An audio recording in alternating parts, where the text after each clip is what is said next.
Hey y'all, it is Saturday. So on Saturdays, I was thinking I might just start trying to talk about things that help me to like when I'm going through depression or something like that. So today I'm going to talk about a few things that I do to help me when I'm feeling depressed or anxious or if I'm having flashbacks or something, okay? So there's this book that I bought. And then there are a few other things that I have around the house. But there are some things that I like to do when I'm going through depression or when I'm anxious. Sometimes when I'm going to my medical appointments, I'm kind of anxious. So I'll go online. I've downloaded like certain games like the block games. I like to just put that in there and do the block games because it helps me to focus on the goal of like getting these points. It's distracting and then it helps me to calm down without having to use my medicine. There are also, I like to read my Archie comic books. Growing up, I loved Archie comic books, right? So I have a few of those. I like to read them. I carry them in my purse when I'm going to the doctors. Because when you're going to the doctor, sometimes, especially when I'm going to therapy, I don't know how I'm going to react in therapy.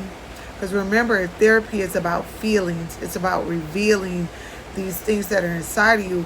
And I still have fears when I'm talking to my therapist.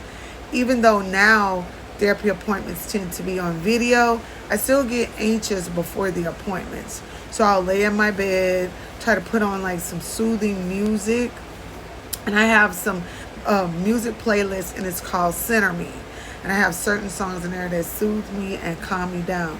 But I also have to do that in combination with something else.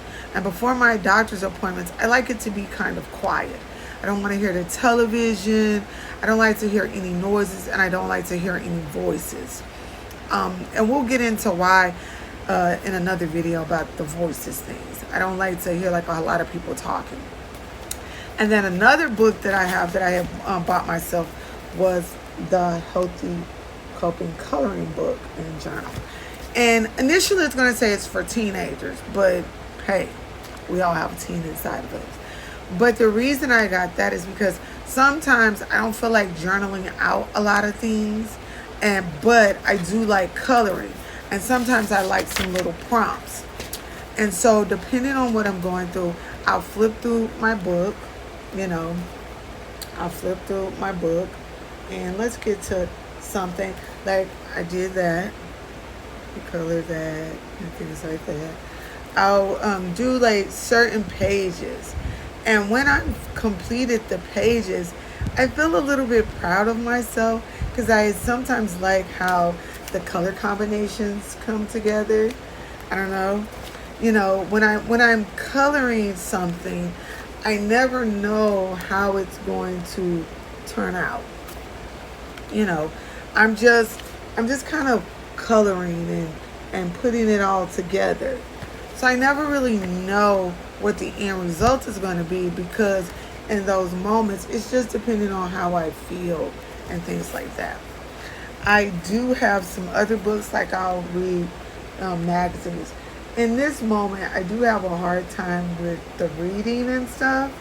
So sometimes I have to read like magazines. Magazines have pictures in them. And sometimes I like just looking at like the pictures. The pictures can be soothing.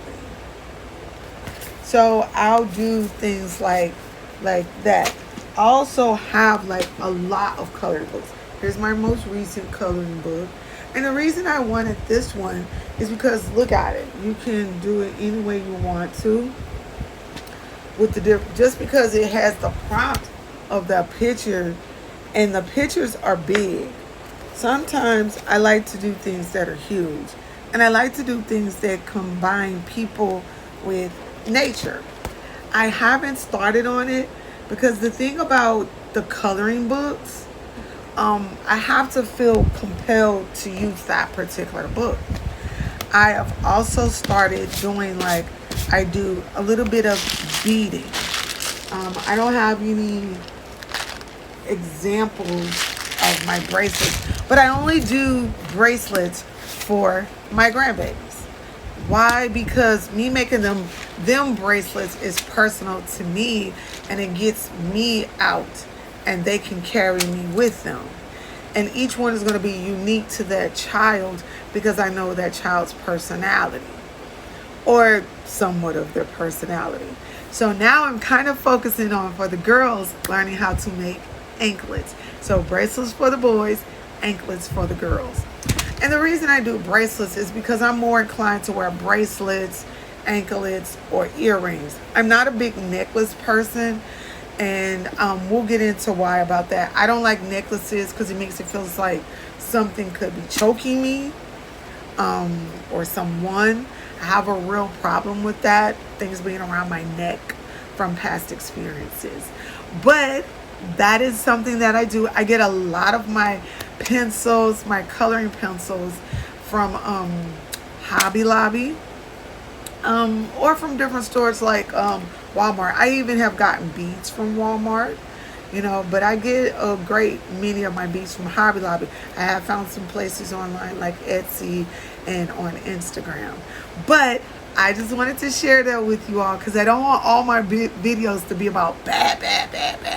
And these are amazing things that I can do with my grandchildren. My grandchildren will sit and color with me, and we talk about things. They share things with me. And the really strange thing about it is, even at the age of some of them being 12 or 13, they still enjoy coloring with me, which I was like, wow, okay. So those are a few things I do that allow me to just be silent and focus. So if you have any ideas or comments about things that you do, please let me know down there. And if it's okay, you can share my video, like it, or whatever. But I hope you all really have an amazing weekend, okay? And take care of yourselves. Love you. Mwah.